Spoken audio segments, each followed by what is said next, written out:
Toi aussi, t'en as marre de ne pas retrouver le mot que tu voulais utiliser en plein milieu d'une conversation? Eh ben, on n'a pas de solution pour toi. Par contre, aujourd'hui, on explique comment émerge le phénomène du mot sur le bout de la langue.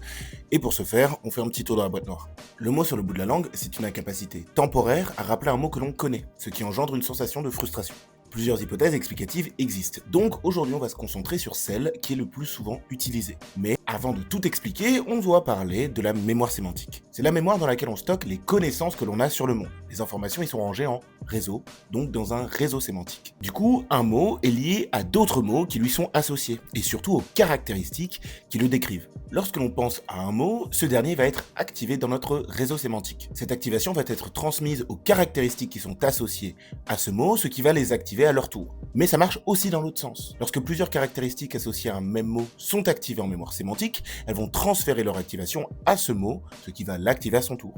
Et c'est ça qui nous intéresse dans le cas du mot sur le bout de la langue. Imaginons qu'on me décrive un concept et je dois retrouver son nom. La description qu'on va m'en faire va activer un ensemble de caractéristiques dans mon réseau sémantique.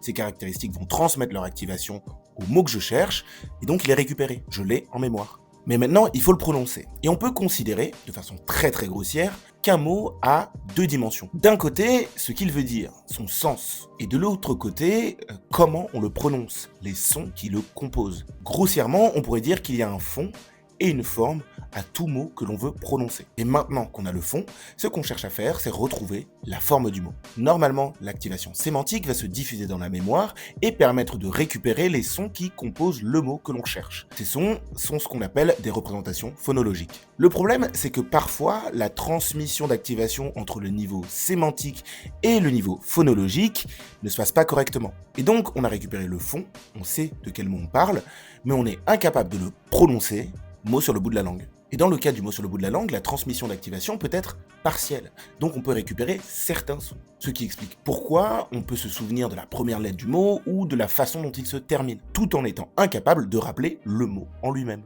Et maintenant on peut se demander pourquoi ce déficit de transmission de l'activation apparaît. Et vous avez toujours des super questions. Eh bien ça arrive quand un mot est utilisé peu fréquemment. Plus on va rappeler et utiliser certains mots, plus on va renforcer la connexion entre le niveau sémantique et phonologique, la rendant plus robuste. A l'inverse, quand on n'utilise que peu fréquemment certains mots, la connexion entre le niveau sémantique et phonologique va se dégrader, et donc au fur et à mesure augmenter les chances d'échec de transmission d'activation, et donc augmenter les chances de mots sur le bout de la langue.